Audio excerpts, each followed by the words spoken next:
Pearson Rabbit's story begins with Dr. Stephanie Pearson, a passionate OB/GYN at the height of her career. But when a shoulder injury struck during a precipitous delivery, her dreams were shattered, leaving her unable to practice medicine. Determined to make a difference, Stephanie became an advocate for her peers, guiding them through the complex disability process. Alongside insurance expert Scott Ravitz, Stephanie founded Pearson Ravitz, a company determined to approach insurance differently. Together, they set their mission to educate and empower physicians to protect their most valuable asset, their income, and the most important people in their life, their family. Today, Pearson Ravitz serves the medical community in all 50 states. At Pearson Ravitz, they understand the unique concerns of physicians. Physician-founded and physician-focused, Pearson Ravitz builds human connections before they create quotes. Life can change in an instant. It's hard to imagine that a sudden illness or injury could leave you and your family in a devastating financial situation. But with a little planning and guidance, you can prepare for every possibility. Visit PearsonRavitz.com today to schedule your consultation with the Pearson Ravitz advisor. Finally, a source of raw, real, and honest information on healthcare issues that matter most. Welcome to BS Free MD. From the latest medical information to how to stay sane as a doctor or a patient, no subject is taboo, no BS is allowed. Now, let's welcome your hosts, Doctors May and Tim Hindmarsh. Welcome to this special episode where we are actually going to bring you at the end of this episode a special interview that we did today with Ryan Heath from the Gavel Project and Ryan Heath now is it Ryan Heath LLC? Ryan Heath? No. It is the Gavel Project, which is his nonprofit, and where Ryan he Heath is suing in the name of freedom, and Heath Law. Yes, there you go. That's what I was trying to say. And so that interview we did this morning with Ryan, we are tagging on to the end of this episode. So stay with us, stick around for the end of the Doctales to listen to that seriousness. But for the first part of the show, we are doing our usual Doctales in condensed format. But thank you, too. So our sponsor for this evening and this week is Pearson Ravitz. And Pearson Ravitz's story begins with previous guest, actually, Dr. Stephanie Pearson, a passionate OB/GYN at the height of her career.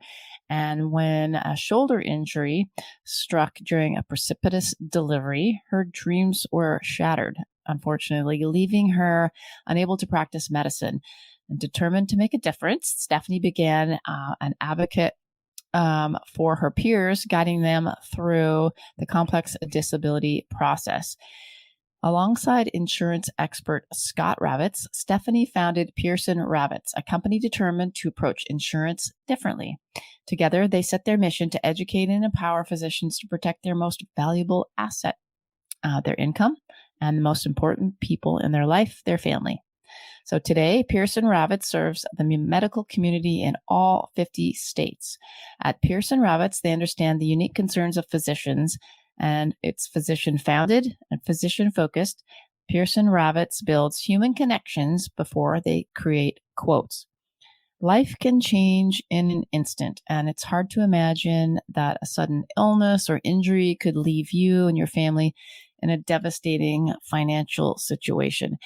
But with a little planning and guidance, you can prepare for every possibility. So visit PearsonRavitz.com today to schedule your consultation with a Pearson Ravitz advisor. Yes. All right. And Stephanie was an amazing interview. Listen to that if you haven't. What a story, and she tells it very eloquently. And it was awesome. Okay, what are we going to next, May? Well, we would like, we're celebrating all week long. It was 4th of July this week. In the past week, that was yesterday. And it's so yesterday. So we all wanted to know, of course, how you celebrated. If you're online in the studio, give us a little shout out about what you did. Those of you that are live with us now. But what we did for the weekend, I guess prior to I call it 4th of July celebration, was attended the biggest barbecue competition cook-off in the Pacific Northwest here locally. And Tim is going to share some video of that. I'm going to show a little video. I think I'll take the audio down. So this is some footage that I took with my stealth cam. So check this out. Okay. You got to shrink us over to the side so they can see. But what we're showing is some wrong shrinkage. amazing animals this is in the wild open pit barbecue, which they had everything from cougar. Okay, so wild. Okay, that one mountain is goats. Mountain goats are wild, obviously. That's the cougar. That looks like a humanoid stretched out over a barbaric device. That's called open. That's called open air barbecue, which is amazing. Yeah. They had mountain goats on there, and we'll just go ahead. Or the rams. There's the mountain. That is the mountain goat. Are those bighorn sheep? Do you think? Yeah. There's another one right there. And then there is. What is that, Tim? That's a boar. I was going to say somebody's name like Nancy Pelosi. No, that is a pig. Poor little piggy. It's pretty obvious. There's no apple in his mouth. No. And then they also had gator head, wasn't it, on the little side barbecues? And there was a cougar. Yeah. So vegans watching that would be freaking, like absolutely losing their shite. But you don't have the other video or photo that I had. There was 30, wasn't there 30 plus vendors at least? Yes. So we tasted, I think I ate more than Tim did. I went full carnivore other than the dessert I had, which is amazeballs, but everything from pork ribs and mac and cheese with pulled pork to chicken. Because the mac and cheese is carnivore. A lot of you were at the taco stands, I know, but to me, tacos and barbecue don't go together, and don't even try to do it. Just letting you know that. Yeah, that was really quite amazing. Mm-hmm. So and the thing that was wild, people are like, did you try any of the exotic meat? Alligator. Well, I've eaten alligator a bunch of times. We've been going back and forth to Florida as a family for 20 years. So let everybody know who put the event on. Yes, we will. So it was Radiator Supply House and their high performance division, Icebox Performance. And wow, thank you. I've interacted with and met and talked to Will Garrett, who is one of the owners. Tremendous guy, just done tons for the community. Thank you, Will, for what you've done. We'll show the fireworks display you put on, which was wow. If I was in World War I, I'd be having flashbacks.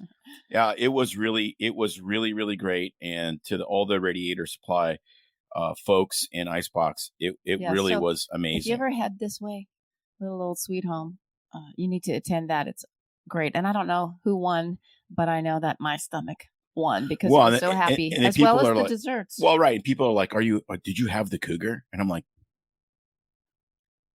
I've had 31 years of cougar. And I call BS on that because I am not older than you. Nor do I look older than you. So there ain't no cougar in this house. No, you look. I'm definitely not the cub in this relationship. I'm the kitten. But that kitten and this has is claws. Not the Playboy Mansion type either. Has claws. Not the Playboy Mansion. No, I can't imagine how horrible. I actually had a buddy that I skydived with. This is a very good bunny trail. No, we don't have time for a bunny trail. And he worked. He was a chef, and he got a job in the Playboy Mansion when he was still alive. This was 15 years ago, and he's like, "Are you freaking kidding me? I'm going to be working in the Playboy Mansion. I'm going to be making, And he said it was the worst chef job in the entire world. He said, yes, walking around the grotto with naked chicks walking around everywhere was pretty cool when you were 25. But when one of Hugh's girlfriends only ate a certain kind of salad and popcorn, you couldn't learn any chefery. So he's like, okay, yeah, the naked chicks were cool for like a few months, but then I had to like leave and actually get a job that would allow me to advance my career. Yeah, I'm thinking. And not just my libido. Maybe not such an exotic food preparation. No, it was, he was like, and it was creepy as hell. Like that was the other thing. Like he's like, Yeah. These were really like he was a weirdo. All the women lived in another house. He lived in his own house. They lived in their own. I mean, it was a really crazy, weird thing. Well, let's leave it at that. Let's leave it at that. But our next house will have a grotto. With one woman. I was going to say, I love the desserts that were there. They had some amazing things like bacon wrapped Oreos. It took like a half an hour to bake. The maple bourbon cheesecake sauce. Yeah, they smoking cheesecake. Smoked cheesecake with the maple bourbon sauce. So good. And I had 2 servings. In the interests of Hunter Biden, you didn't put the cheesecake in a pipe and smoke it. You actually smoked it in a smoker. There's different ways to smoke things. Yeah, well, you know what? I just had it. Because they found cocaine in the White House. They found cocaine. I just can't say that enough times. It just makes me I'm going to laugh. have to reel you in for this show today. They found cocaine in the White House, in the library. I ate dessert first and I ate dessert last. You did. And it was cheesecake. And that was the only thing that in common with the cocaine. It started with a C. So there you go. The pulled pork over the smoked mac and cheese was absolutely was our favorite. Explode your brain. That was our favorite. Yep. We voted for them. And the other thing that was spectacular, along with all the vendors there and the music and the bands, was the fireworks show. Look at this. It was literally on top of us. Yeah, it was really well done. Like I said, if you were 122 years old and in World War I, it was a little frightening as some sparks were falling quite close. Would have been having flashbacks. So last night, same thing in our backyard. It was a rockin', poppin' all night long, and it was kind of frightening if you didn't know what 4th of July was. So and apparently, if you were an 8-year-old cat, like we have. An 8-year-old gray cat of you approximately. You needed a thunder shirt. Yes. The cat was unhappy with the display of explosive jubilance, and his bowels became explosive. Yeah. Which we did not discover till this morning. Fun way to wake up. It was a great way to wake up. Mm-hmm. And I heard you dry heaving as you took care of the vomit as usual. Did. And how come? Because you don't do vomit and I got the diarrhea pile. So that was, anyway, TMI for all you out there. Desiree took Aiden to a community park last night for a show and concert. That sounds much more fun than us getting shelled in our backyard. I mean, literally flashback. Oh my gosh. And Judith, I'm going to call you Judy because I know you, had hers canceled. I'm assuming that's way up in Wyoming. Canceled because of mud? How does mud cancel a fireworks show? Do you have an idea? Maybe I have no idea, but I'd love to see why. Yeah. Anyway, so we hope you all had a safe and fun 4th of July. We took a little drive around the lake and looked at the sites, which we plan on doing in Oregon before we leave, taking it all in as much as we can. So we will bring you some more videos and updates from around the state as the summer goes on. But I thought it was really fun to showcase that because it is a unique event in the Pacific Northwest and this area, highly attended, and it's growing and it's just starting. Yeah, and this is the second year. So put that on your bucket list, people. No, it's great. Yeah. It's really well done. They do it at their business, which was an old mill. So there's a mill tailing pond there. Yeah. It's really cool. Yes. So what are we drinking? Okay. Tim has got me half consumed mine already. This is something he brought home from work, believe it or not, in a cup. And I'm sold because I usually don't drink my vodka I'll just call this the summer drink of the year. Let's just pump the brakes on that. I brought it home from work. Mm-hmm. Work because we have parties. Our work you're not allowed to explain. Our work is very good. Where I work is very good about about celebrating people's birthday parties. At the bar. So when work is closed down, we will often have a little celebration. And explain. We made do that all the time. Yeah, but you make it people of Walmart you brought it home from work. You know the people of Walmart are cracking those beers and wine Well, open at the end yeah, of the shift. but I actually see patients. I don't want you to make it sound like I did a pap smear and I had like 3 shots of vodka and a cigarette. People know you better than that. They know that you have 4 shots. Have I'm it in your hydro flask. Just kidding. I'm just kidding. Okay. So what we did, you feel better explaining? Yeah. Well, yeah, because I don't want to, it's not just about me. It's also about, where I work. So anyways, Pinnacle vodka. This is it. Whipped. Whipped. But it is whipped. Oh, okay. Whipped. It's Pinnacle vodka mixed with, of course, it has to be A&W brand, in my opinion, root beer, no other kind. Regular, not the sugar-free diet. That's evil, and nobody should be consuming aspartame or diet. And then a plop or 2 of vanilla, high-grade vanilla ice cream. And it is a root beer float like none other. It is very good. Very good. Sweet tea vodka is good with regular tea, says Judy. Yes. I guess we'll have to try that. Or it's good with just sweet tea vodka. I've never heard of sweet tea vodka. No, we should try that. Is that a brand?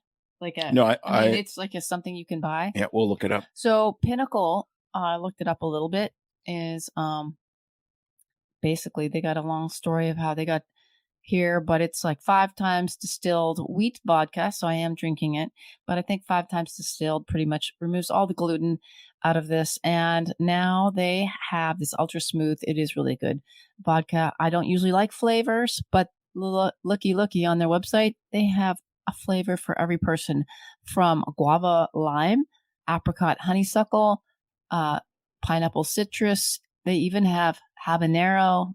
I'm thinking yuck, but if you like, no, it'd be good enough. It'd be good. No, it'd be good enough. Bloody Mary. Sorry. Yeah. Then the sweet stuff like the grape, the peach, the orange, the mango, the tropical, the coconut, you name it. I mean, it goes on. Put the lime in the coconut. Salted caramel, chocolate whipped, pineapple cake. No, I'm sorry, that's pronounced chocolate whipped. It's endless. So you must try if you like root beer floats. That's spiked. There you go. The best Bloody Mary vodka is cucumber.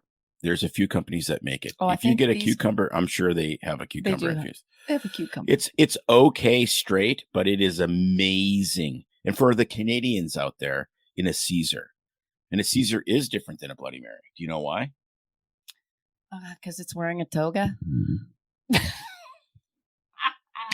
cracked myself up. No, because a Caesar is not Bloody Mary mix. A Caesar is Clamato juice, vodka, and then what other accoutrement you put in it.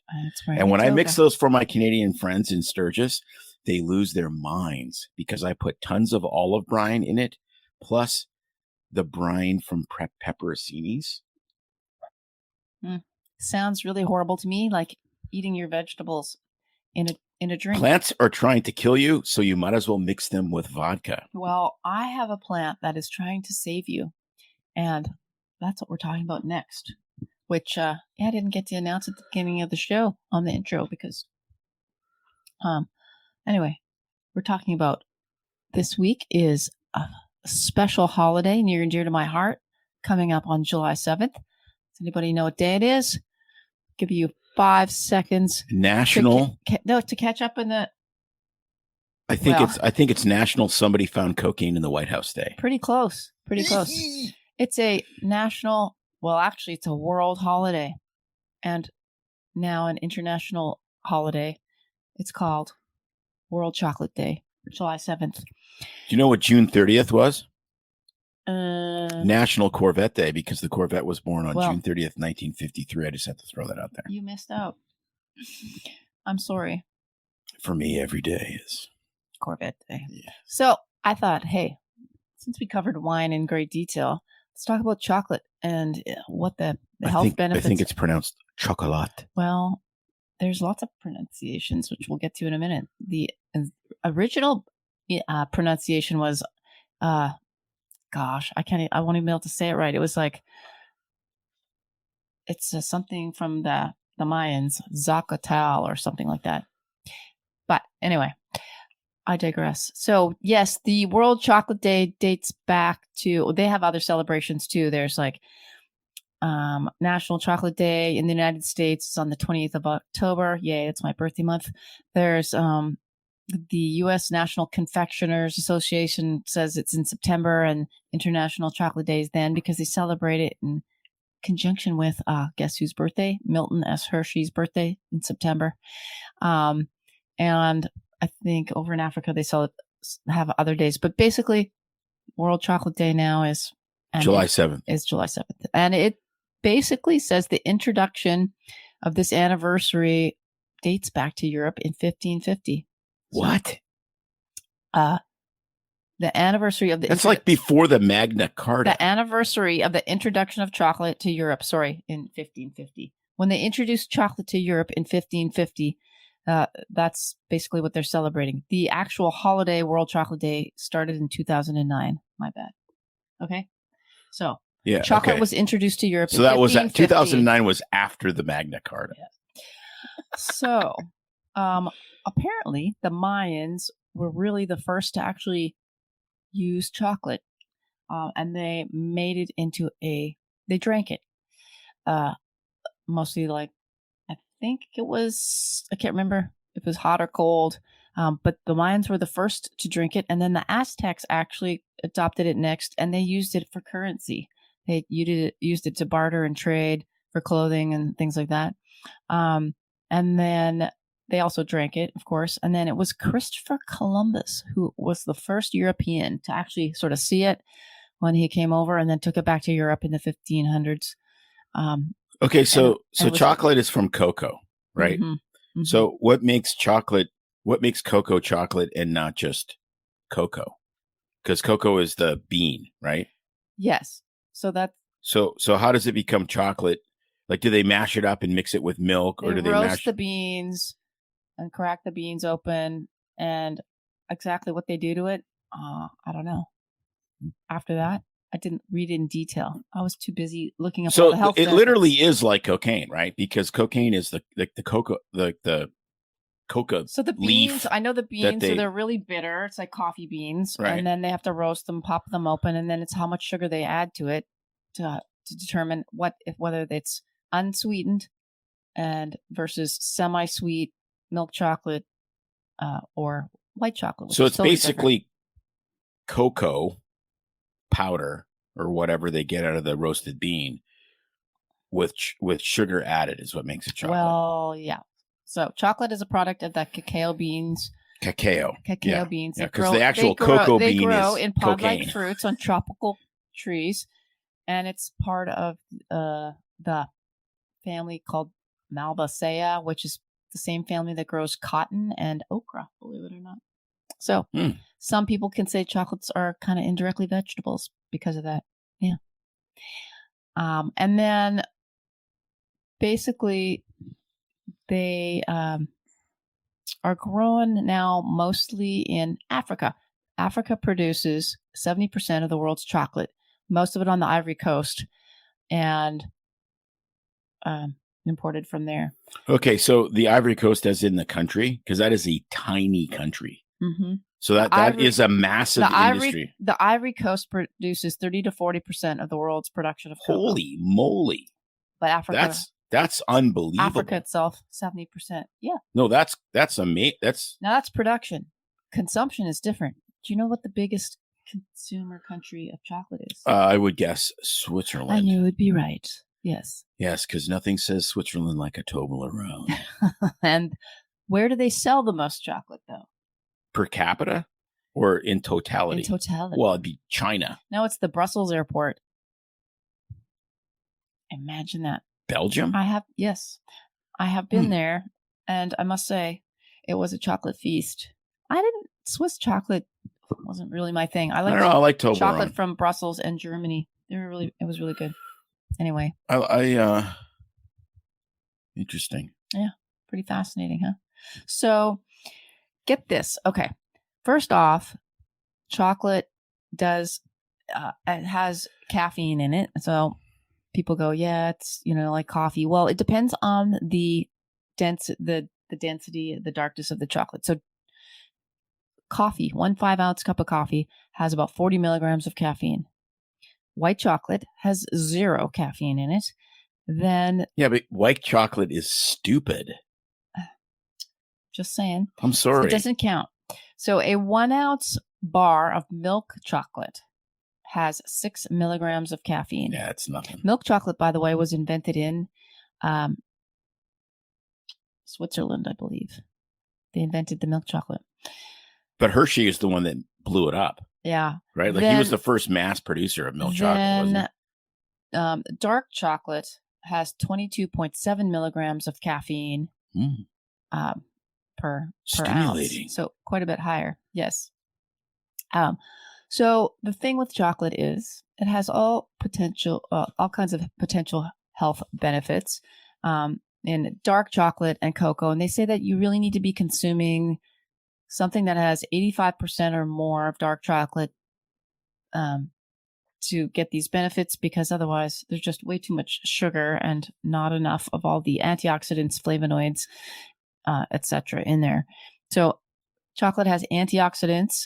And like I said, the higher the percentage of chocolate, the more it has. And the antioxidants and flavonoids help expand your blood vessels in not just the heart and cardiovascular system, but also in the brain, delivering more nitrous oxide to help improve thinking, memory to the brain. The smell of chocolate alone will actually stimulate theta waves in the brain that cause relaxation. So just even sniffing the bar at night can put you to sleep. I don't know. I had a patient that was convinced that sniffing KFC made him fat. Yeah, well, sniffing chocolate can relax you. And then I asked him what he ate for breakfast, and it was like 2 loaves of bread. So and Judy's already telling us that white chocolate, Lady Godiva liqueur is really good. So that could be our next Doctales. But yes, you're right. It is not containing flavonoids, antioxidants, or probably much health benefits in that. And chocolate's a natural aphrodisiac. I don't know. Maybe that's why they hand it out on Valentine's Day. Helps you close the deal. Yes. It increases brain power alertness. Okay. So get this. Chocolate has 11 grams of fiber in a 100 gram bar of dark chocolate, 66% of the daily value for iron, magnesium, a bunch of copper, and manganese. So it does have vitamins in addition to potassium, other kinds of phosphates, and so forth. But I found this pretty interesting. Let's see here.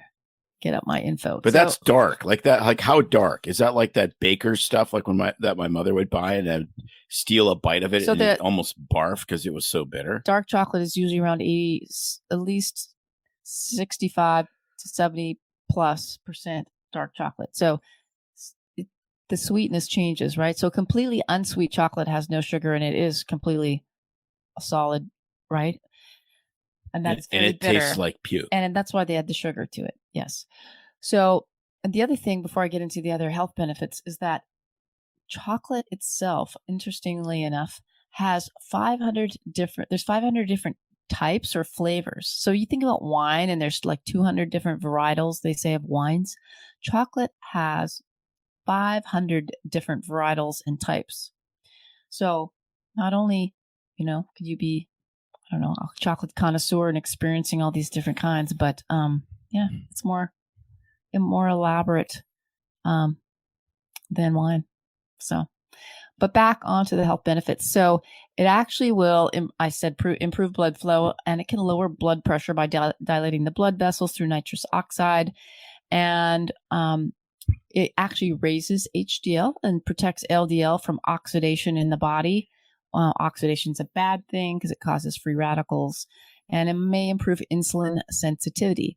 They say that it can show to reduce heart attack risk among those who consume a moderate amount, and that was eating 3 times a week dark chocolate.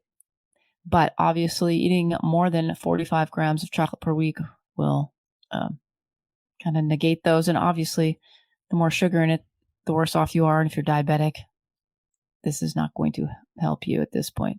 It may protect your skin from the sun because of bioactive compounds in dark chocolate. Flavonols can protect against sun damage, improve blood flow, increase skin density and hydration. And yeah, they've done all kinds of studies on it. And basically, the bottom line is that consuming it in moderation, maybe 3 times a week in small quantities. And it's got to be over 70% or higher cocoa content, will help your health. So, I think most people won't tolerate 70% cocoa content. no. And That's my guess. So, because that's really dark chocolate. it's really dark. And it's really pretty bitter. Yeah. Now, there is a substance in there. Everybody talks about that it's going to kill their cats and dogs, and it is harmful to cats and dogs. It's called theobromine, and it's a chemical that's in chocolate, and they can't metabolize it, and it can cause cardiovascular. Do you know what else is harmful? Don't feed it to your cats and dogs? Fireworks. It makes our dog shit his pants. Or a cat. Our dog would not pants. Would just quiver. It was horrifying to witness her. And but the cat loses his bowels. Yes. Just like somebody that lost cocaine in the White House. I just can't. That's your favorite story. I know. It's so insane. Like, because like it actually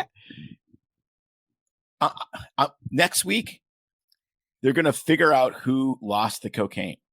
And I guarantee you it's going to be an alien that has just anally probed one of the White House staffers that beamed through the ceiling of the White House, dropped their dime bag of cocaine whilst anally probing something. They have video cameras everywhere there. It should be easy to figure out. It was in the library. It's filled with video cameras. Aliens.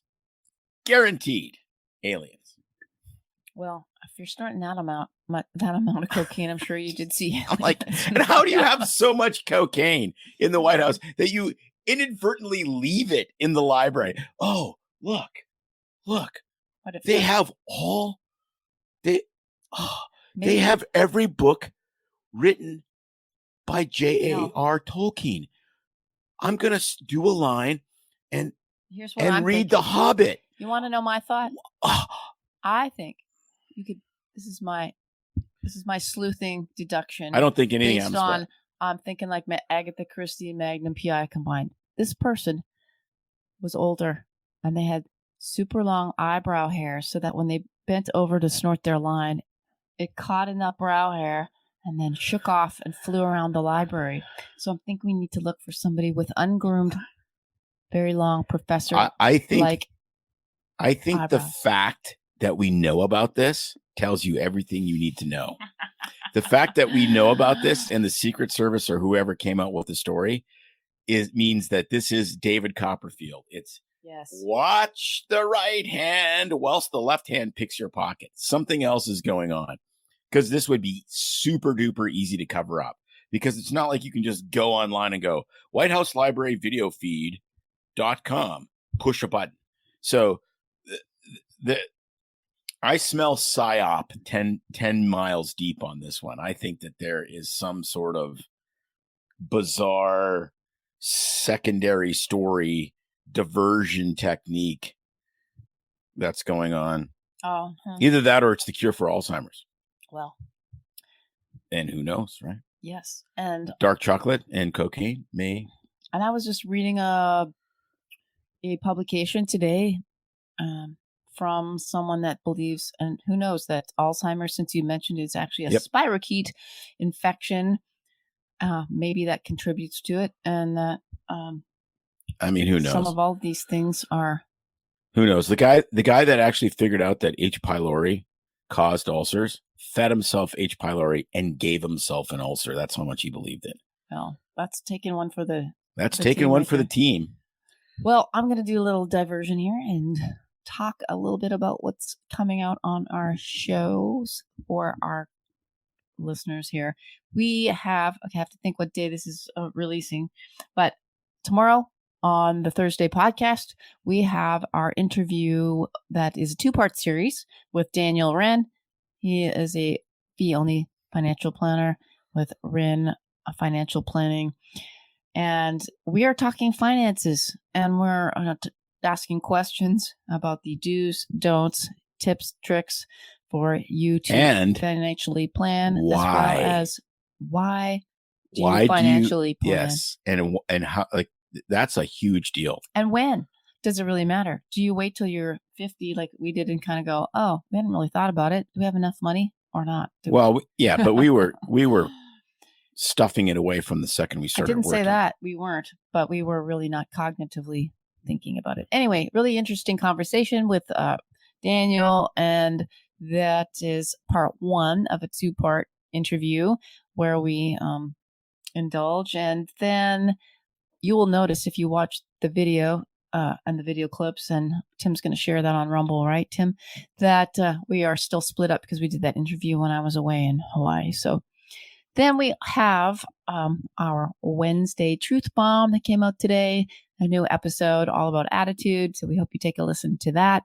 You can sign up for our newsletter, Truth Serum, by going to our website, bs3md.com/truth serum. It's another way. And in the newsletter, you get some fun photos that you haven't seen before of us, a little inside information, some fun writings, and something we call Shitbuster, where sometimes we'll take a myth or a thought and debunk it. Just some extra stuff that you don't get from the podcasts and our Doctales episodes or social. As always, you can find us Instagram, Facebook, YouTube, and sometimes Tim's even trying to get on the Twitter. But you can post your comments. We love getting comments, and we give you some feedback, our shout outs on our episodes on our podcast. If you're not noticing, listen to those. We give a shout out, a recognition to those of you that write, as well as in the newsletter. So look for your name and you might get mentioned. And yes, Mitch, woohoo for the Truth Bomb. It's pretty fun. Any other thoughts, Tim? No. Keep listening because we are going to have an amazing interview following this with Ryan Heath. It is awesome. He's doing some amazing work using our still largely, believe it or not, uncorrupted legal system to get justice for people. I am so proud that we became friends of his. He is doing some amazing stuff. So if you're watching this tonight, stay tuned for the Monday episode. When the audio gets released, you'll have to wait till then. And if you listen to all of this, then you just go to 37 minutes and hit play, and you'll get the interview with Ryan. It's going to be amazing. All right. Thanks, everybody, for tuning in. Kept this short and sweet because it's summer. It's July. We know you want to be out in that hot weather. And we will see you guys next week. All right. Later. Bye. Buckle up, kids. The roller coaster has left the station and is starting to ascend. You know how much I don't like roller coasters. I know. Bad analogy. I'm not a fan of it. Tim's going solo on this. No, yeah. So welcome back, Ryan Heath from the Gavel Project, the lawyer with fangs. I don't know what else to say with a lightsaber. He has been doing a lot of amazing work in the Thank you. In the freedom world. I don't know what I don't want to say industry, but and the tide is starting to change. It's pretty clear, even with this decision yesterday in Biden versus Missouri. The world is starting, the arc of history is starting to change, and I think in a good way. So Ryan, welcome back. Let's get going and update us on the good work you're doing. Thank you. Yeah, I've been quite busy. I've expanded beyond just the COVID-19 stuff. I'm not sure if we talked about all of the different CRT in schools, gender affirmation in school work that I've been doing, but I'm also now an election attorney. And I kind of fell into that. It's not something that I saw myself doing. I got a call from True the Vote to take on a case here in Arizona. And I ended up intervening, filing an election challenge back in late November, early December timeframe. And that case was ultimately dismissed by the judge on an erroneous issue. But I was watching Carrie Lake's case go on, and I was sorely disappointed by the performance of her attorneys in the first trial. And I ended up suing her judge in the Supreme Court of Arizona. So I filed what's called a writ of mandamus, and I assumed personal liability. I took a pro se case against him, and I ended up getting rewarded by the Supreme Court for my work. And they actually asked me to intervene as amicus. And then when the case, her Carrie Lake's case got to the Supreme Court, I ended up winning with an amicus curiae brief. And I'm the only reason that her case is still alive today. So I've been very blessed in that regard. And things are going great for us. We're my for-profit firm is hiring. We actually have a new attorney starting today, this week, and we had another one start a couple weeks ago. So things are going great. Outstanding.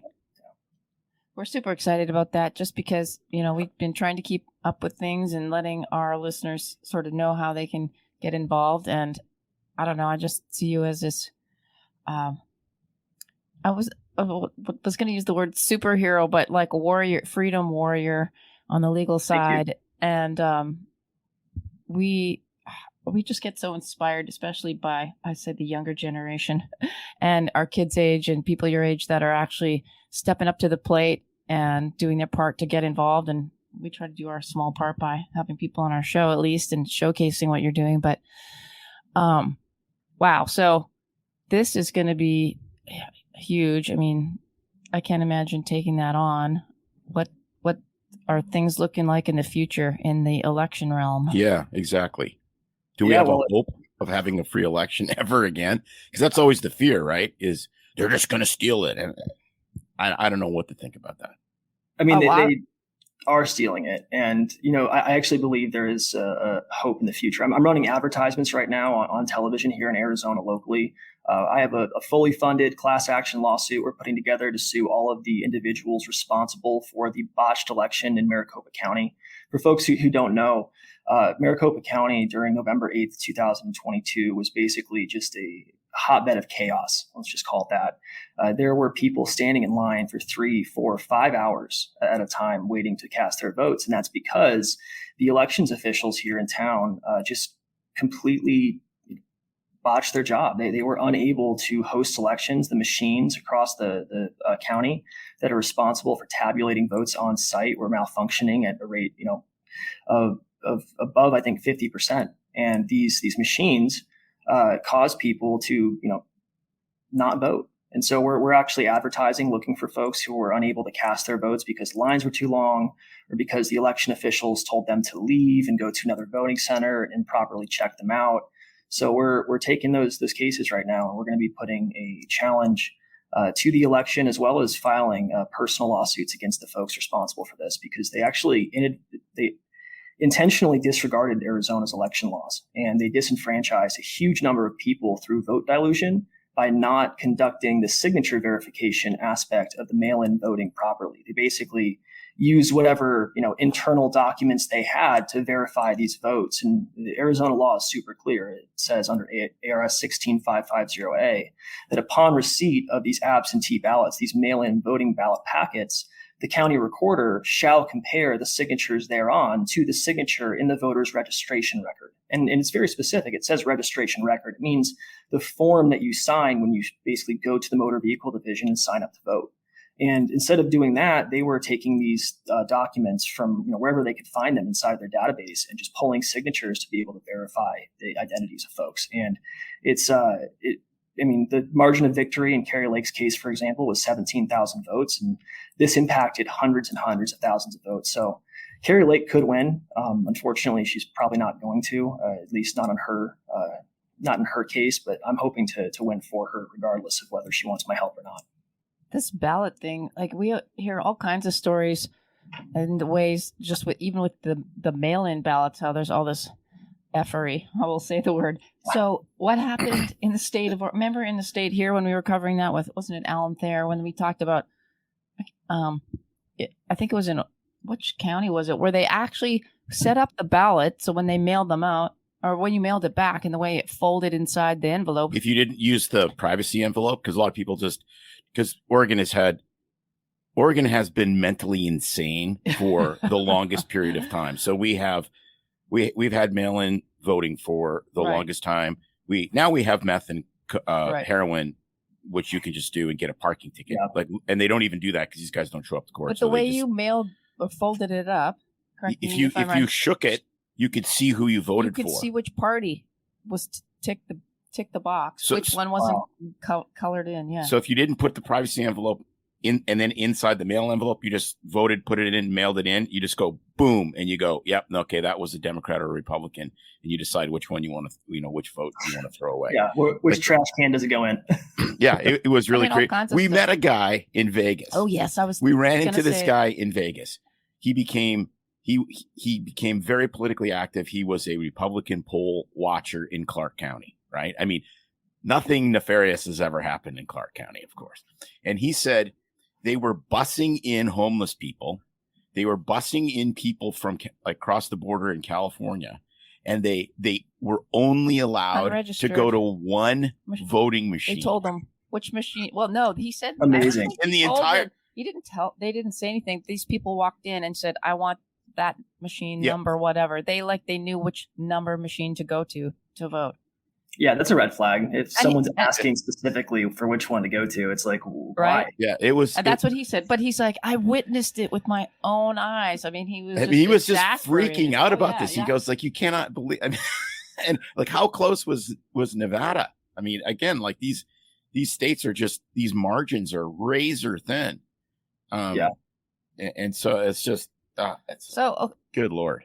as a person who, I don't know, wants to obviously keep participating in elections, but I just think that we seem to be like a third world country now with regards to all this supposed voting interference, tampering, fraud, from my point of view. Like, how do we fix it? I mean, with computerized stuff, I mean, do we have to really go back to the basics and make people come in with ID and do it Yes. in person? And how long is the process legally to shake this all down, Ryan, and start from the beginning again? I mean, how do you undo where we're at? Well, what I'm doing is what I've been doing elsewhere, which is I'm looking for ways to sue people personally so that this hurts them in their pocketbooks. So when they mess up in elections in the future, there's a remedy for citizens who've been disenfranchised to actually go after them. And this is going to be the first lawsuit of its kind in the nation. It's based on the 14th Amendment's Equal Protection Clause and Bush v. Gore. In that case, the Supreme Court, just to recap so everyone kind of understands Right. what happened there. This was I believe it was 2000, 2001 timeframe. And there were these issues with these things called hanging chads. And the way it used to be is that when you had a ballot, you would basically you'd pick a hole punch and you'd punch who it was you wanted to vote for. And sometimes on these ballots, the punch wouldn't go all the way through. And so there'd be this little piece of paper hanging there, and that was called a hanging chad. And so in Florida, they had this statewide crisis going on where they were trying to determine, and there were all these lawsuits filed within the state court system, what constituted a valid vote in each county. And they were conducting recounts by court order. And eventually the Supreme Court stepped in and they looked at the situation. They said, look, all right, there needs to be statewide uniformity with respect to how we conduct elections. And what they said is based on the Equal Protection Clause. If there's any disenfranchisement through vote dilution, which is what was actually happening there, they had counties that were using different procedures for counting what was constituted a valid vote. Basically, how do we as elections officials determine the intent of the voter? Did they mean to vote for this person? Is it a valid vote or not? And so for example, in I believe it was Miami-Dade County, they had one procedure at the beginning that the county adopted. And then they, about a week later, through the counting process, changed that procedure to determine what constituted a valid vote. And then some short time later, they went back to the original procedure. And so there was no uniformity in that county as to what actually constituted a valid vote. And the same thing was happening across the state. They were using different processes for determining the validity of these votes cast. And the Supreme Court said, like, look, you can't do that. Once you convey the right to vote in a particular way, like, for example, here in Maricopa County, one of the arguments we'll be bringing is that people were disenfranchised through vote dilution because the machines malfunction on such a wide scale on election day. You've had the right to have your vote tabulated in person when you go and actually cast your vote in Maricopa County for as long as I've been alive, which is amazing. For them to botch it so bad today means that they actually deviated from the standard process they had prescribed to voters. Once you give voters the right to vote in a particular way, any deviation from that right that results in disenfranchisement, which is exactly what happened here. People were left in line, after 3-4 hours at the end of the day, unable to vote. That means that you have an equal protection violation. And under Title 42, Section 1983, when you have a violation of your civil rights, you can bring personal lawsuits against the state officials responsible. And because of the way that the sovereign immunity doctrine works out on this particular issue, you can go after them personally. And that's actually what we're doing. So Stephen Richer, Bill Gates, Mr. Hickman, all of the folks that basically approved this illegitimate process that through the vote, through the mail-in ballots, through this signature verification process, that they actually willfully disregarded state law by adopting this illegal procedure. The folks who, botched all of the tabulation machines, we're going to go after all of them personally. And the idea is to hit them in their pocketbook so this stuff stops. Which is, the thing that comes to mind is, so how the hell did Fox News lose this Dominion voting thing? Yeah. Like, how was that? Like, because it just seems obvious that there's, I'll just say it, fuckery going on. And, the thing that's really interesting is if you look back, I think there's a lot of like skullduggery to go around on both sides, but we didn't really have the technology to see it. I think of 2004 and how every exit poller got the Bush thing wrong. And then it became this big controversy that, well, exit polls are BS and we shouldn't be doing exit polls and they shouldn't be reporting things because all this, when in reality, maybe the Republicans in 2004 actually knew how to manipulate the machines before everybody else did. And maybe 2004 was also stolen. Maybe 2000 was, like, I don't know. I mean, if you're trying to be objective, it is this stuff. I can't possibly believe only one side is corrupted. Yeah. No. So, well, I mean, it happened here in Maricopa County in 2020. I know a lot of people believe that the election was legitimate, but they did the same sort of chicanery in the last election they did in this election. They used these new procedures. They justified it with COVID-19 to send out, million plus mail-in ballots to people.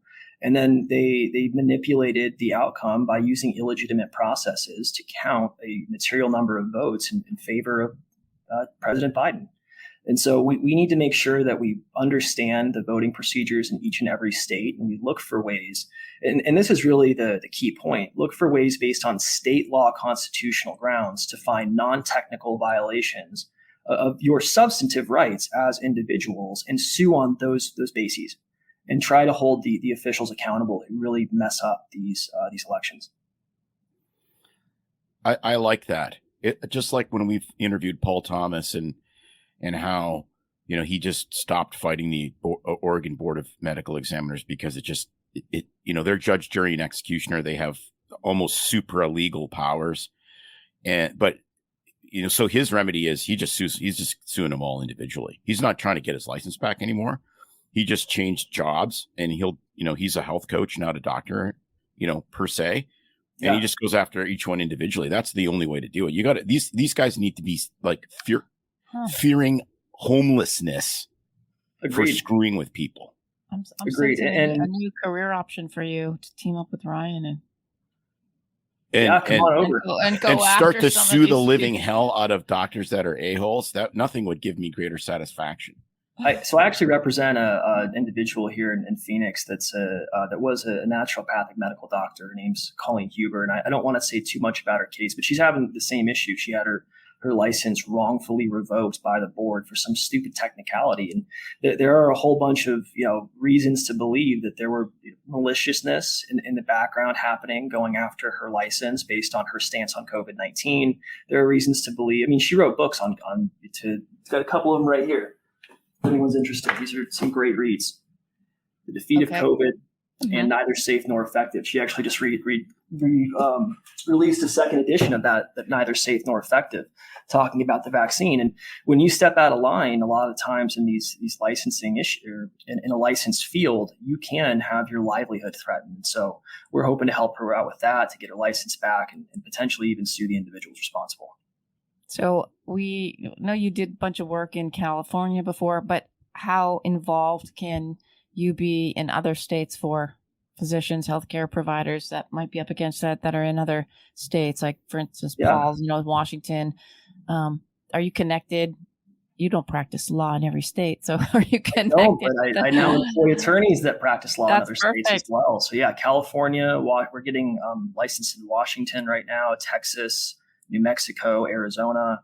So we've got some reach now. If you're in one of those states and you're having an issue, please go to heathlaw.com and you can contact us right there. We'd be happy to speak with physicians who are having these types of issues, because there are ways to go after folks. I found a way based on the Equal Protection Clause. There's an argument called Class of One, which is beyond the traditional analysis of equal protection. Typically, when you think of equal protection, you think of group protection. So the Supreme Court, or by statute, carves out these groups of people that are determined as classes, protected classes. So, for example, nationality, your skin color, your sex, those types of things traditionally have been protected classes. And if a state official or a quasi-state official discriminates against you based on your protected class, you could bring a lawsuit, right? But even now, the Class of One doctrine basically says when you have intentional discrimination, so different treatment that is irrational, and the irrationality has not to do with the policy being the reason for you losing your license, but the irrational treatment as between you and comparative people that are also in your field.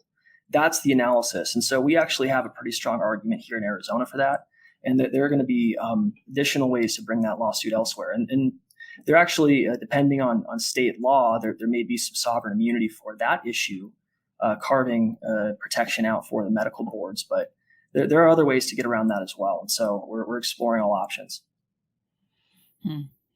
Yeah, because the medical board stuff is really amazing. Like when you realize, like, what Paul's lawyers told him is, like, you could win the case and they could still take your license away. They don't have to do what the law tells. Like if a lawyer says, yes, you win, your license was improperly taken away, the board can still say, no, you don't get a license, because the way the law is written, the licensing board has more power.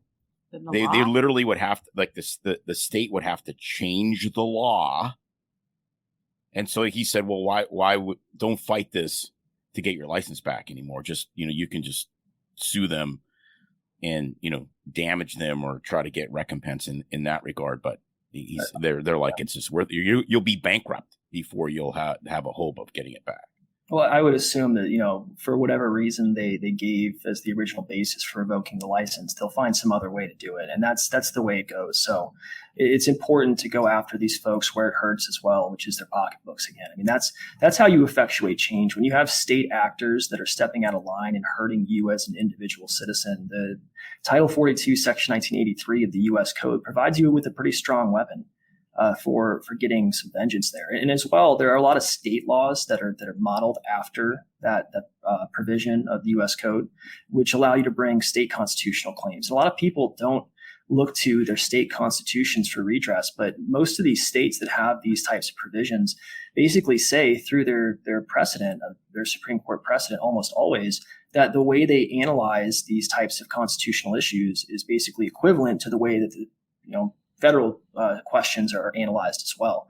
So you actually can bring multiple lawsuits on different bases and have a stronger chance of recovery if you look to the state constitution. I recommend every attorney out there, or every doctor as well, read your state constitution, get to know it. There are a lot of protections in there that exceed the protections established by the U.S. Constitution. And that's because a lot of these constitutions, especially on the West Coast, were passed after, years and years and years after this country had been settled and the Bill of Rights had been passed. And so they've really had some time to think about these things, the founders of these states, especially in Arizona, and give progressive protections to the citizenry over that which is established by the federal legislature. No, that's who good knew to there know. could be such positive things in the legal world in Oregon, Well, at least. No, but it's amazing. I had this discussion with my friends at the lake yesterday, which was, as corrupted as everything appears to be, and these three-letter agencies and all this nonsense, the legal system still has a hope of actually bailing our asses out of this mess, which is amazing because everyone assumes that that's the most corrupted. Well, actually, it isn't. Right. Which is very good news. It's really not. And I would agree 100%. It's something that I hang my hat on every day of having hope, because the judiciary only has so much leniency to, step out of line because of the way that we're structured, this pyramid structure with, lower courts having to abide by precedent set by the higher courts.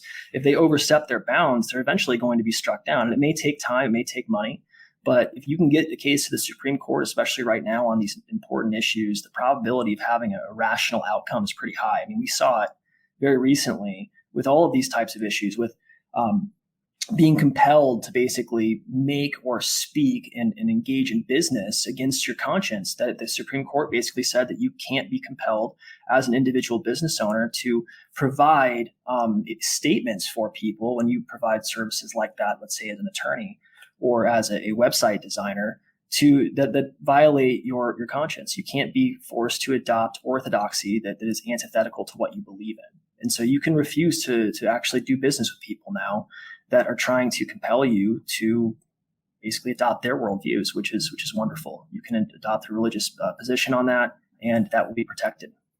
So you can actually refuse to bake the cake if you don't believe in the way. Correct. That finally is resolved, which is amazing because it's, I don't know, to me it just seems like common sense. I want to know, and so, I'm thinking, I can't even remember the first episode we did with you, and it was in the spring. But with all this settling now, after COVID's kind of settling, we think we know the pandemic's over, things have settled, and we said, there's going to be all these lawsuits and all these legal cases and people that got fired because of their, standing up and not wanting to get the vaccine, and the places of employment en masse firing and letting people go. I thought at this point there would be a lot more legal action kind of happening and taking place. I know Tim bought a domain site, COVID Lawyers or something. Yeah, I did. Thinking he was going to get rich off of owning this. Well, but I still might, because there's this stuff has a way of resurfacing 20 years. Well, I want later. to hear from Ryan, because I thought a lot more legal action would be happening, sort of state by state. But I'm not hearing that much going on. And like, what are you hearing on your end, and like what's happening or not, and why?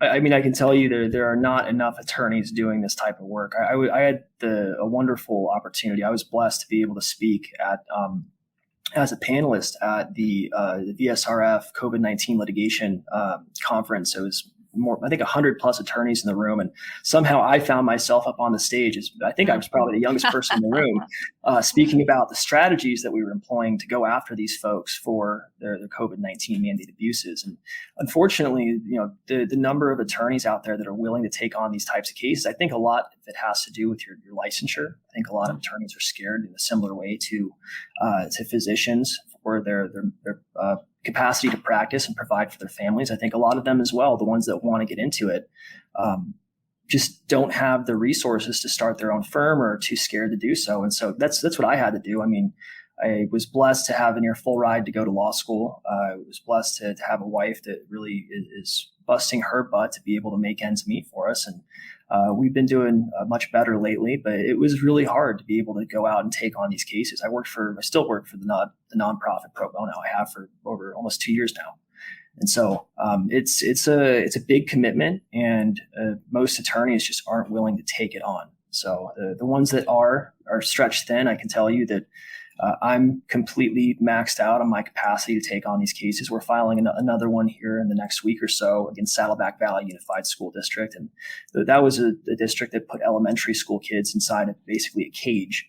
It was an outdoor enclosure that was completely surrounded by metal bars, a courtyard area.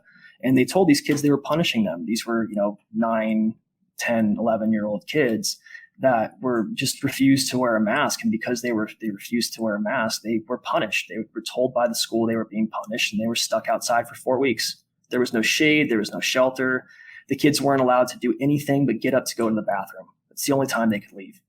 Other kids were told not to talk to them. They were isolated. They weren't allowed to go to recess. I mean, these kids went through hell. And just because they had a disagreement with whether or not they had to put some sort of experimental medical device on their face, that it turns out, and we knew this the entire time, it didn't work. It was a bunch of nonsense. It was forcing kids to play pretend against reality. But the thing I still don't understand is, so the vaccine is so clearly against Nuremberg. The vaccines that were given in the United States were experimental.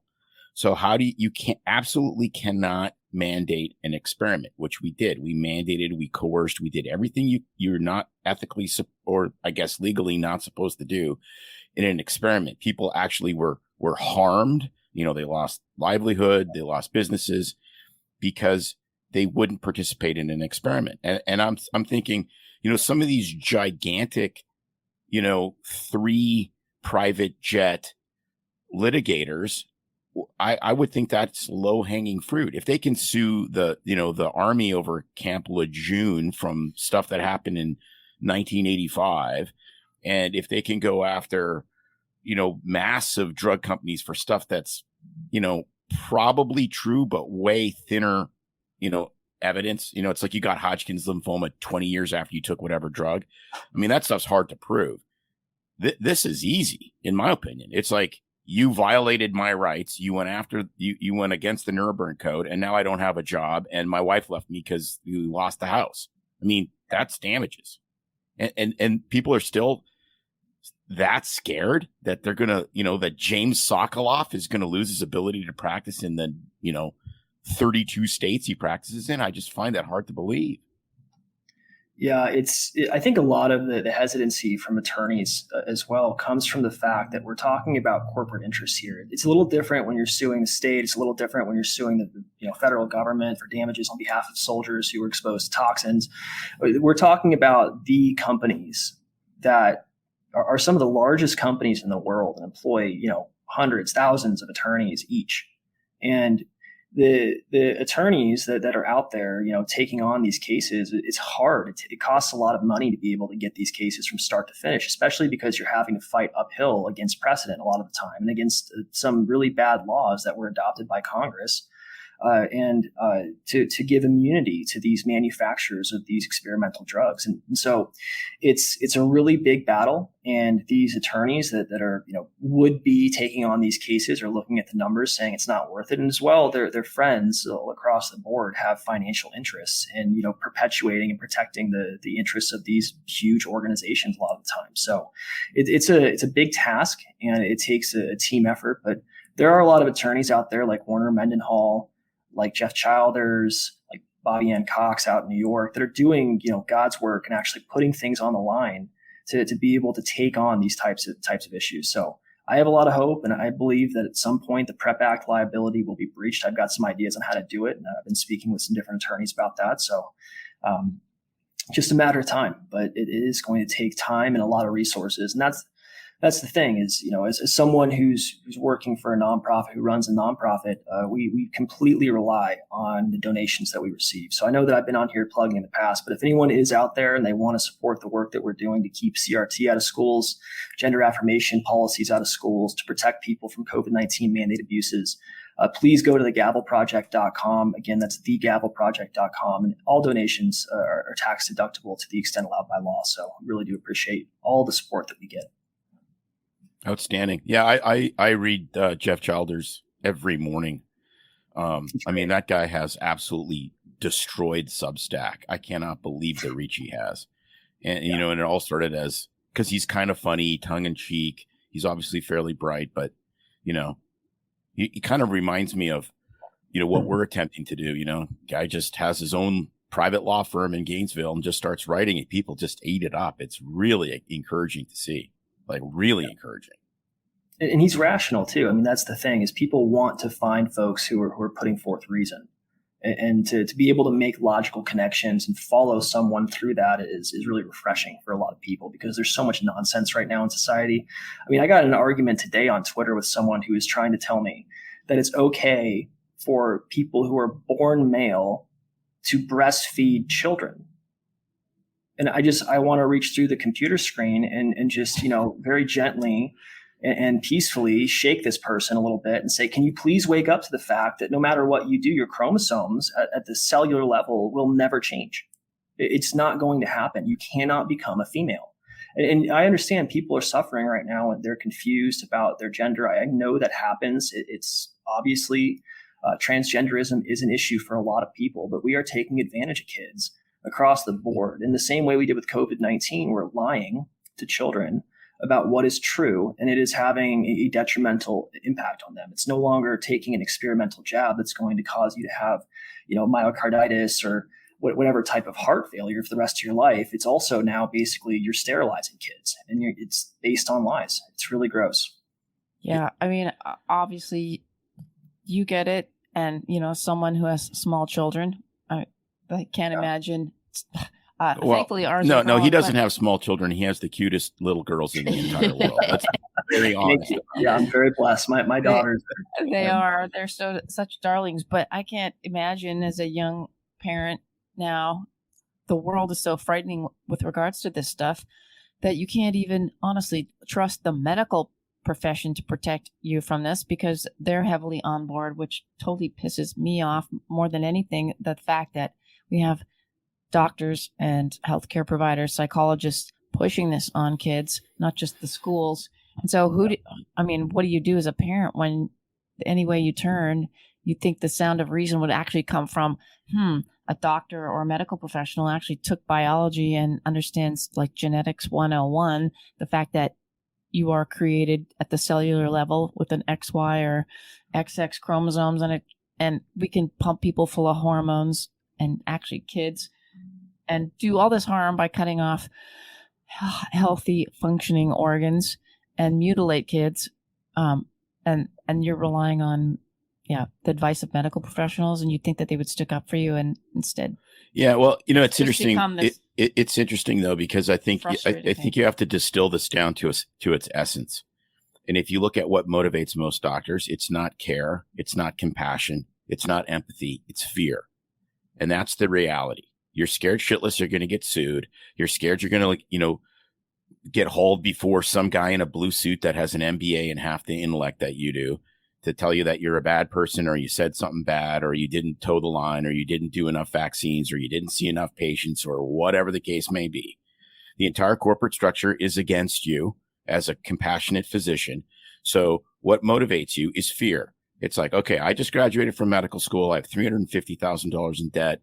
My wife is not, we haven't had a vacation in God knows how long. I got to buy a house. I got to buy a car, blah, blah, blah, blah, blah. What do? You comply. You don't really get a choice. Like, you have to have either independent financial resources or balls of absolute steel to just say, F you, I'm not going to take it. I'll declare bankruptcy before I succumb to this level of, coercion.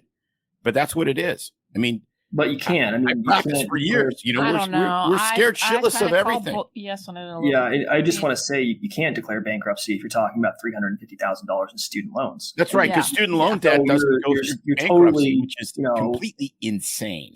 Yeah, so the government's going to pay off $10,000. You have $340,000 left, and that can't be discharged through bankruptcy because you got hit on the head and no longer can practice medicine. Yeah, that makes sense. Well, your medical degree as well needs to cost a lot more money, because we need to inflate, the value of all of these other stupid degrees that we're giving to kids, and be able to pay the huge administration costs that are going out to these useless individuals who have no value in society but for their little theoretical, niche they've carved out for themselves in these institutions. And so we need to change the college structure. We need to make it so that universities are the ones who are giving out loans. They are dischargeable in bankruptcy, that there actually is skin in the game for the administrators that are telling people that they should go get their gender studies degrees, because you're not going to be able to pay that back, but for returning to the university and actually getting a job in the system that caused you to be so miserable in the first place. It's a really vicious cycle. We need to really change the rules and get to the root cause. Well, good point. I know we talked about that on a couple podcasts ago with you, about actually even some of the corruption on the side of the universities and the money in and where it all came from. Well, it's money laundering. And exactly. I mean, it's like, they get a grant from, a drug company. They produce science, they get a study, and then they reinvest back in the drug company with donations that they get from alumni, et cetera, et cetera. And then they have these massive endowments, which they continue to reinvest in these companies that then feed them back grant money. Right? Am I correct? Well, it's amazing. The endowment fund issue, I think I have talked about this before. Yeah. I'll very briefly summarize it. But you have Wall Street bankers sitting on the boards of these endowment organizations, these nonprofit affiliate organizations that are set up by universities to manage billions and billions of dollars that belong to the public. I mean, these are public funds, and they don't have to disclose where this money is going. A lot of them are engaged in self-dealing, and they're not telling anyone because there are no laws overlooking the university endowment funds. It's such a new phenomenon. It happened back in 2008, really was the switch when all this happened. And so it's this huge problem where you have these VP level executives and president level executives of the universities themselves sitting on the boards with these Wall Street bankers, and the medical individuals who are working underneath them are basically engaged in they're going to job interviews. Every time they go on TV, they're saying 60% of funding for my work comes from private institutions that are giving me grants in exchange for intellectual property rights. And those people are being governed by the same folks on these, medical boards, these Wall Street bankers. They all have a hand in it. And it's just this complete control that's taken over the university endowment funds, and it's ruining our colleges across the nation. Which is amazing to me. The thing that is really staggering, and we saw this in COVID, is why do you take your kid and send them across the country to go to a prestigious university when they could just be doing it online like they do everything else? Yeah. And you could be trained by the best person in the entire world on a certain subject. You don't need 19 gazillion professors all over the country, because you could just replicate the best person and then have tutors or however you want to structure it. Like, it just seems like a complete no-brainer where you would totally increase the efficiency and the quality of the product, and you would rapidly decrease the cost of the product because you just disseminate it. I mean, that's what we did with everything else online except education and to a large degree except healthcare. I mean, they blew up telehealth during COVID. COVID is essentially gone. Payers don't want to pay for telehealth anymore. It's back to the way we saw patients in 1850. You took your eggs and your chickens and you walked to the doctor's office and you put a poultice on your head and you gave them a chicken.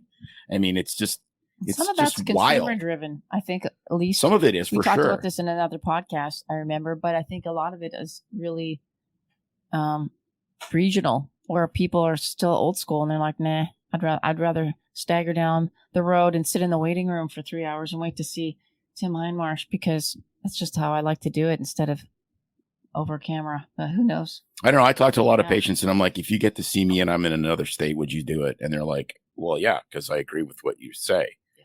So, I mean, part of that is reach. Anyway, it is bizarre. I think it's your patient base as well, just having them coming back to you as opposed to someone who's trying to start out on their own and actually go out and do this, or, working for a large institution. It's what's more profitable. And how are you going to get these fees, these types of, revenues coming in? A lot of the telehealth revenues have been struck down. People are being overcharged for that. They were getting fees for it. They didn't like it. I mean, there are many reasons that telehealth just isn't something that's going to be, around on a pervasive level across the medical industry. So I want to change gears a little bit, because I think, or rumor has it, that you've been involved somewhat or doing some work in that, or knowledge on the I hate to say human trafficking, but child trafficking sort of network, and at least enlighten us and our listeners on sort of how you've been involved and just things to watch for. We were talking, before we started recording, about basic tips and things that are happening. Like, for instance, putting your gender up on Instagram as a kid, and is a red flag for a lot of, not a red flag, but I don't know. It's a calling sign. Guys, there you go. Yeah. And it starts at the school level in the United States. People keep saying, oh, there's no grooming. Oh, there's no grooming. But you actually are telling children that their bodies are basically bags of meat, that they're born, with the wrong brain inside of their body. They actually have a female brain and a boy's body. This is what the teachers are telling children. Right. This is what counselors are telling children. And the consequence of that is kids losing their inhibition.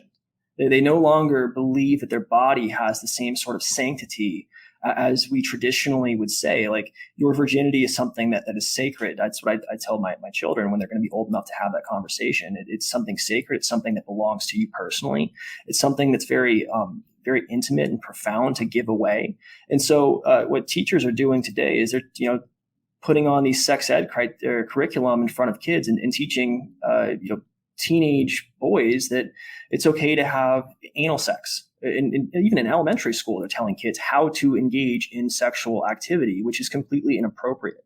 And so these kids are confused. They're being lied to by their teachers. They're basically adopting this belief system that their body is no longer something that's important, and they can give this away as a commodity in essence. And so they're putting up these when you get confused about your gender, a lot of times these kids are going online and they're in this social environment where they're being encouraged to do so by their peers, or being encouraged to do so by their teachers and their counselors, by all of these online influencers as well. And they're changing their status on their profile to say male to female or female to male. And that's actually, it's a red flag. It's basically a calling sign for predators to say that kid right there is weak.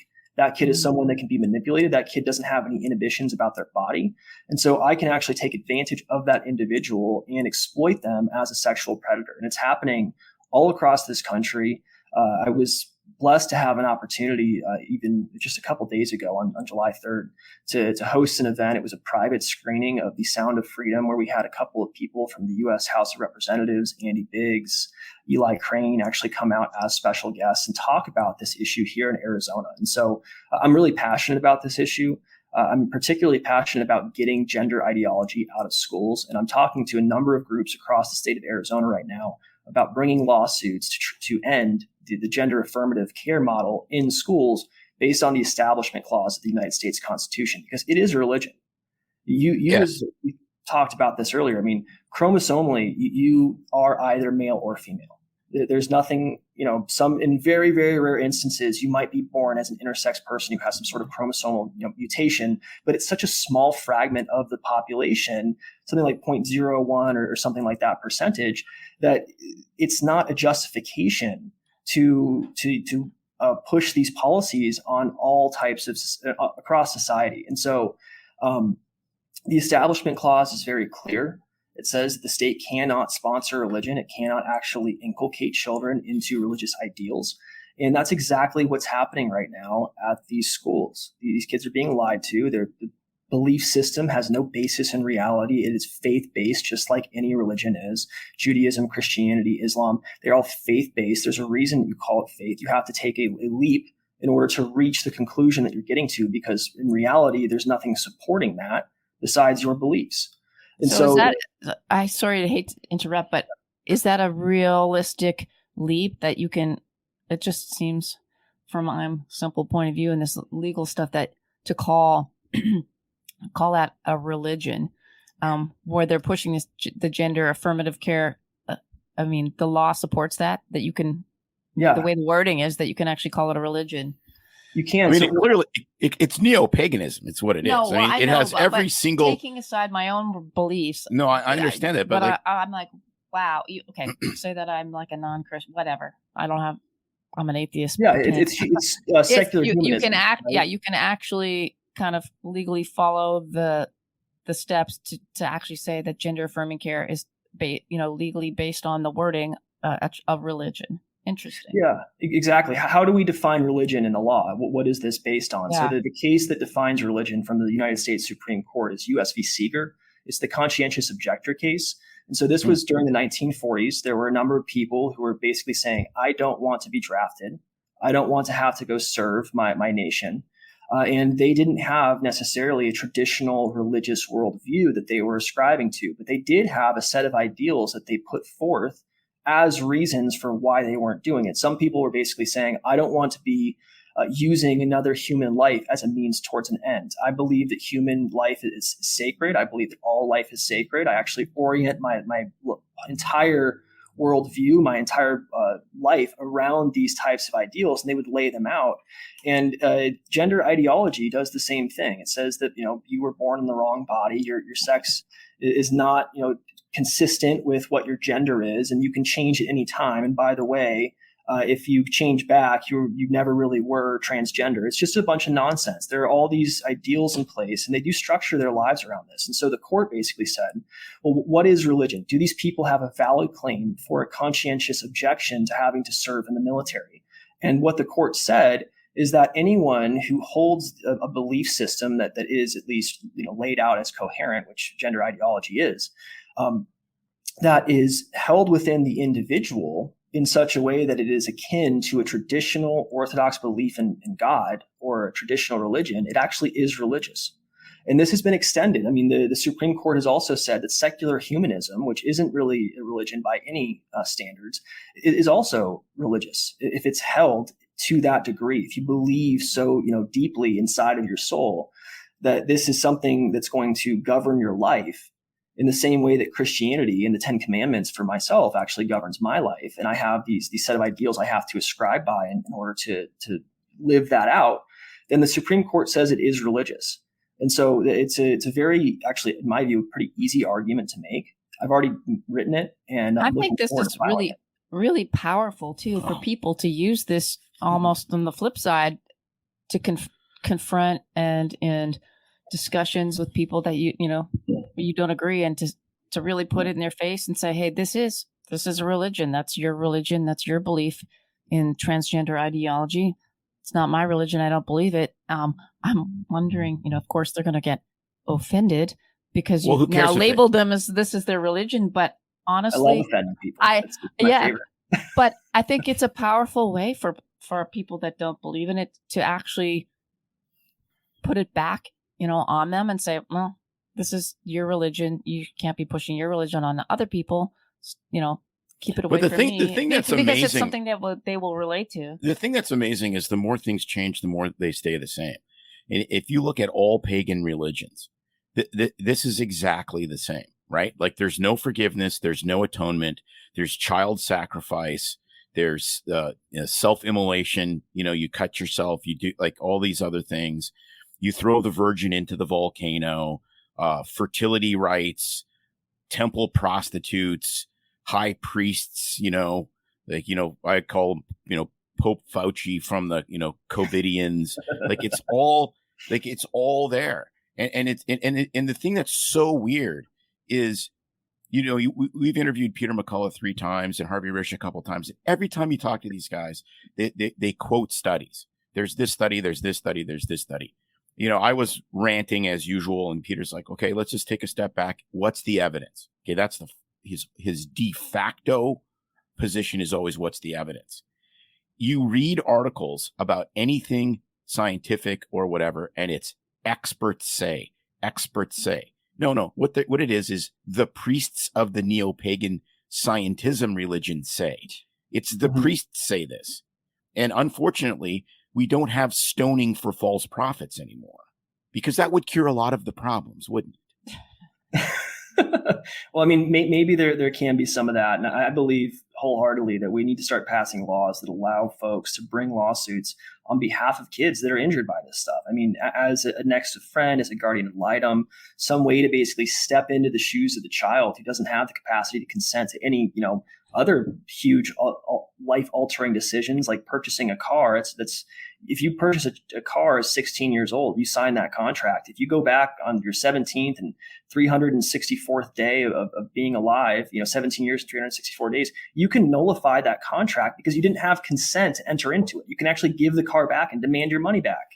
And you can't do the same thing with these permanent changes to your body. I mean, we punish right now. There are states across this country that have laws in place that have criminal penalties for people who give tattoos to kids. But we're saying that you can just go and cut off this kid's breast because they believe, for the last 3 months that they happen to be born in the wrong body. It's absurd, and we need to protect children. And that's really what my organization is focused on, is looking for ways to create liability where, most folks have never thought of it before. And that's what this Establishment Clause argument is. I was blessed. As I mentioned before, I was learning constitutional interpretation from Justice Alito in the Supreme Court when I was in my 3rd year of law school, and we covered the Establishment Clause. This is a very simple analysis. The question, once we establish that we have religion, is whether this is consistent with the nation's history and traditions. Is there some sort of secular purpose beyond the religious purpose for what you're doing to the people, to these kids in particular? And is it something that is consistent with what we do here in the United States? Is it protected because we've been doing it for a long time? So, for example, the really good case on this issue, I'm going to butcher the name of it, but people can check it out. I think it's Bladenberg Cross, the Bladenberg Cross case, or Bradenberg, one of those two. And it concerned a huge cross that was put in this intersection back in the early 1900s of the small town on the East Coast. And it was, a 30, 40 foot tall cross with this very particular wreath basically around the center of the cross. It was right where they intersect, where there was a circle. And the left has been notorious on bringing these types of Establishment Clause, claims throughout history, trying to prevent the Ten Commandments, for example, being put up on the wall, or this state basically sponsoring and paying for the maintenance of this cross on this public land. And the analysis by the court in that case went exactly as follows. They basically said, well, look, is there some sort of additional purpose for this cross? And they went to the history, and they saw that this cross was erected back in the early 1900s following the First World War, when basically all of the males from that small town went over to Europe and died. Nearly all of them in a huge battle during the First World War. And they had these very particular exact replicas of this type of cross put on their graves over in Europe. There were, thousands and thousands of them in there. You can actually look this up. I believe there are pictures all over online. You can see these crosses in these fields.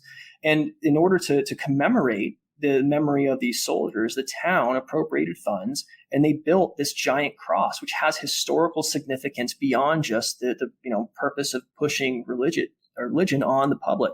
And so the court looked at the history and traditions and said, you know what? There is a secular purpose. It is beyond just pushing religious ideals on the public, and it is consistent with what our nation has done for hundreds of years here. We actually support religion to some extent.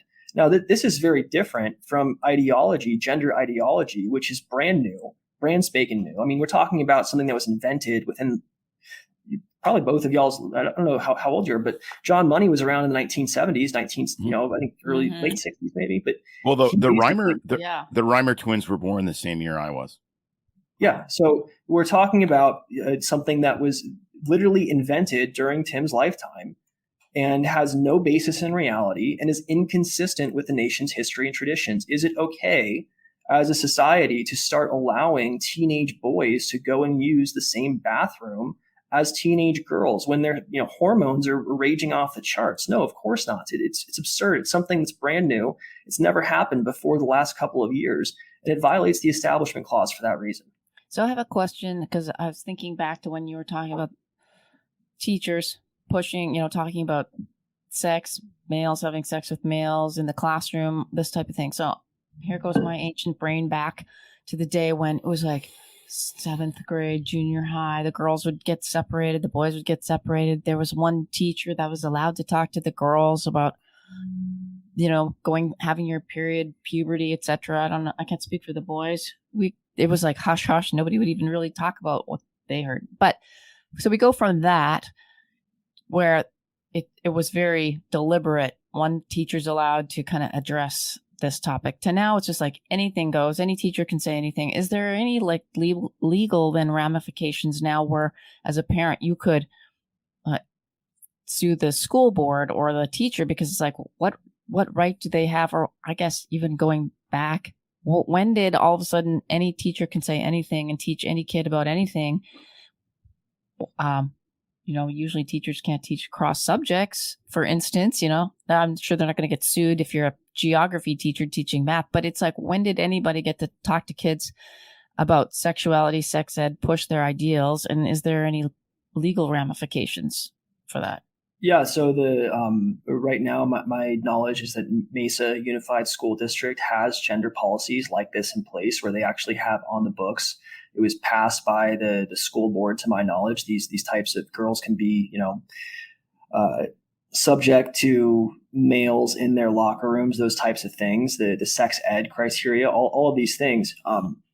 We're going to be bringing personal lawsuits against the folks who did that. And that's because we're talking about a constitutional violation, we're going to be bringing them under Title 42, Section 1983, and looking for personal liability against the folks who are injuring kids for this purpose.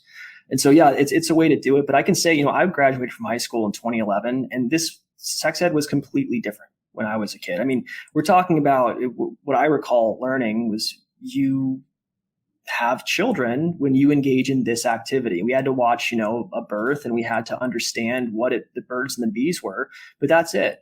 And the idea was to educate kids on how to avoid unwanted pregnancies. That was the whole point. It had nothing to do with trying to teach kids the ins and outs of butt sex. It's just absurd that that's where we've gone as a society. And I have nothing against gay people. I have tons of gay friends, and I believe that gay individuals as well should have some education with respect to the way that they can be engaging in safe sex. But I also don't think that we should be talking about sex toys with kids. Like, where do we draw the line? Well, it has to be for the purpose of safety, not pleasure, and for the purpose of preventing unwanted consequences like STDs and pregnancies. Like, why have we gone from teaching kids how to masturbate? Like, why are we talking about teaching kids how to masturbate? That's absurd. We shouldn't be talking about that at all. No, I agree. I mean, you're right. Yeah, I never needed lessons, but no, derailment. I was come on. You put the ball on the tee, I'll hit the ball. But it's seriously like drugs are legal in some states. We don't just teach kids how to do proper technique to shoot up their heroin. Here's Hunter Biden teaching you how to load a crack pipe. Yeah, he's probably the best teacher for it. So I mean, yeah, exactly. Well, they did find cocaine in the White House library. I heard about that. Isn't that wonderful? Delicious. Yeah, he was just visiting apparently, which is true. And the American media said cocaine found near the White House, like some drug addict threw it over the fence. The British media in the Daily Mail actually printed a picture of every single room, a schematic of every room in the White House and exactly what room it was in. And it was in the White House library. So somebody actually had to bring a baggie of cocaine into the White House. You can't make this up. It's so unbelievably crazy. Really is. Yeah, I mean, I heard an amazing interview. If you haven't listened to it, I forget her name. She worked at a transgender clinic, became a whistleblower. She's deep into the community. She's married to a trans male. She's a lesbian. She's got all the colors of the rainbow, but very rational social worker. And she was on trigonometry. And the thing that was really, really interesting is they said, well, where is this coming from? And her conclusion is homophobia, because a lot of these trans kids, she's like, maybe they're just gay. So why are we mutilating gay people? Just let them be gay. And I was like, this is amazing. Like, maybe the community will sort itself out inside, because she's like, why do you have to affirm somebody's gender if they're a masculine girl? Maybe they're just a masculine girl who's a heterosexual, or maybe they're just a masculine girl that's a homosexual. Like, who cares? Why do you have to affirm any of it? And that's always been my thing. If Leah Thomas can go in to the women's locker room as an intact male, obviously aroused around the other women, because those are the stories, but identifies as a woman, why do you need the surgery at all? If you can just identify however you want, like, just stop the mutilation. Okay, you're a girl, you're a boy, you're whatever you want to be, because you can say that and go into the locker room. Then why do any of the surgeries? That's the thing that's so nauseating. And then why do the surgeries on kids? Like it just gets crazier and crazier the further you go down the rabbit hole. Because the parts are giving them anxiety. Well, you know what? Have anxiety. That's no good for kids. It's terrible. Right? Being a teenager gives everyone anxiety. Well, I mean, it's just that time of life. Yeah. And how are these kids going to be resilient if we're teaching them that they can just run away from their problems and make permanent changes to their bodies? It's like that's not how you build resiliency and build people up to actually do better with their lives, or to say get into shape, say actually make changes that you can control that actually are good for your health. I mean, instead of telling kids to exercise now, we're just telling everyone that fat is beautiful. Lizzo is the model of beauty. Yeah. It's just nonsense. Get some Ozempic and it's all good. No, a really good point, because you're right. Like, life is hard. Life sucks. There's nothing worse than being a junior high girl or a boy.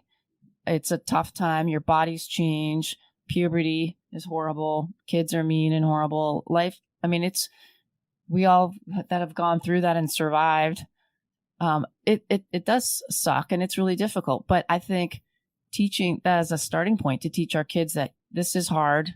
Things do sometimes stink and suck, and you can get through it and use it to build character. Because otherwise, you're right.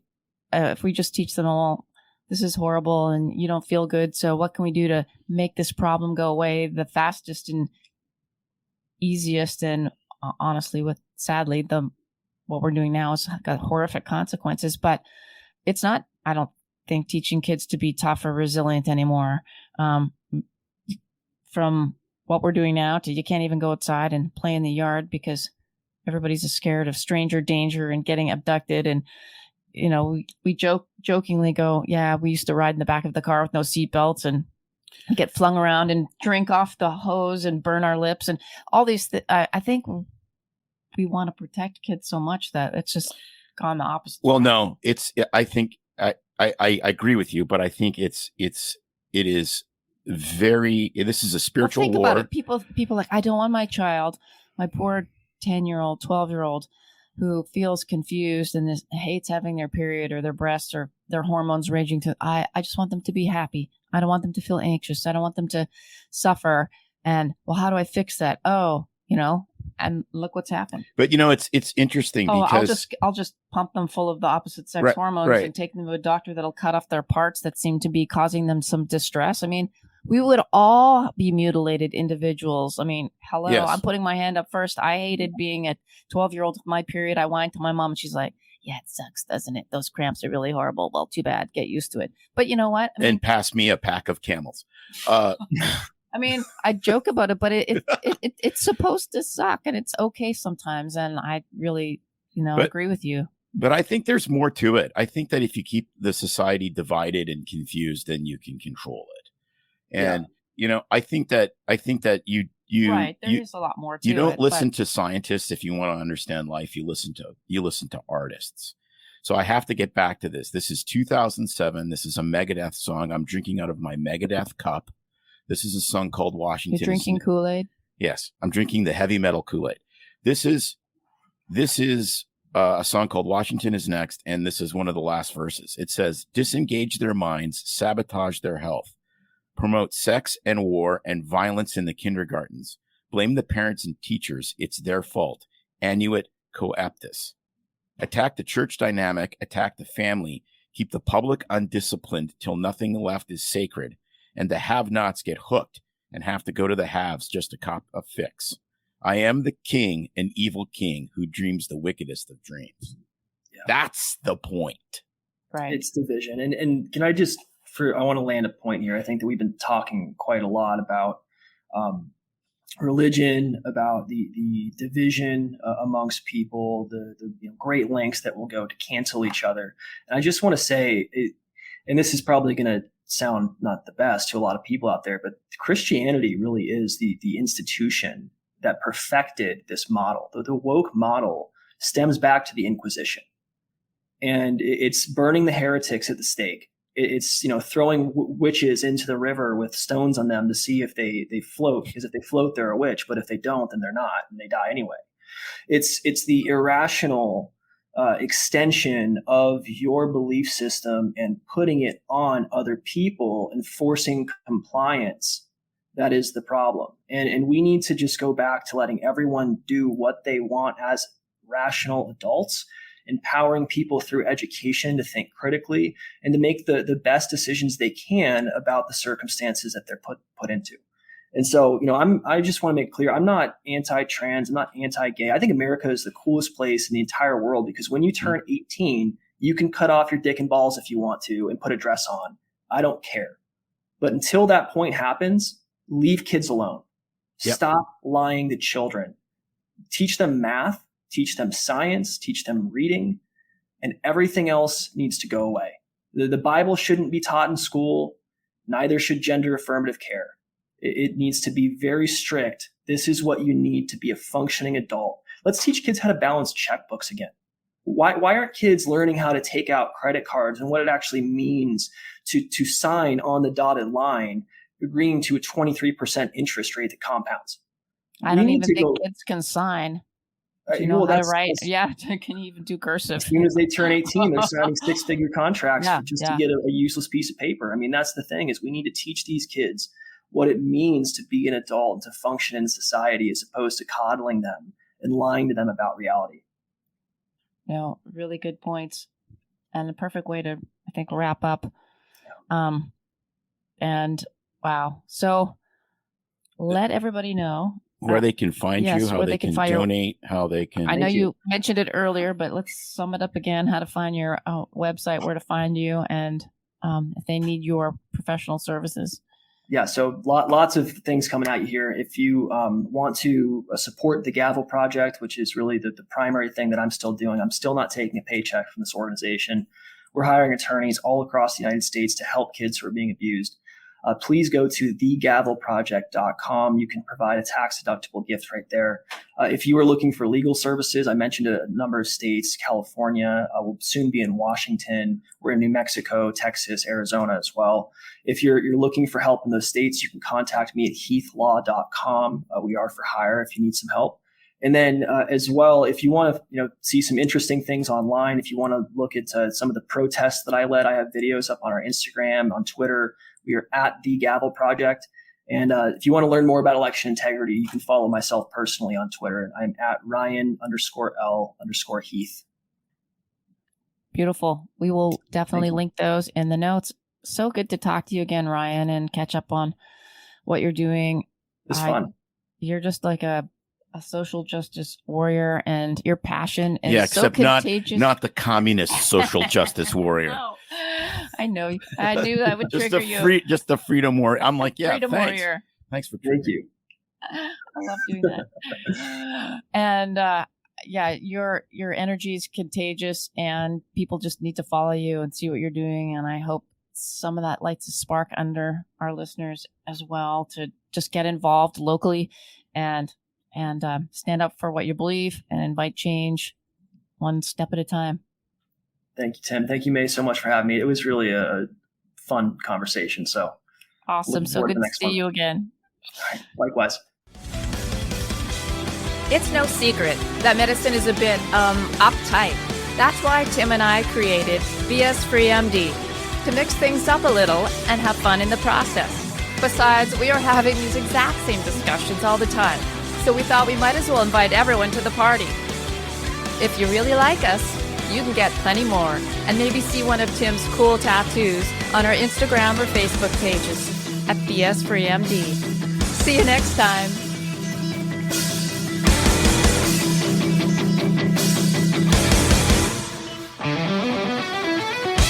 But we try to keep BS Free MD as raw and real as possible.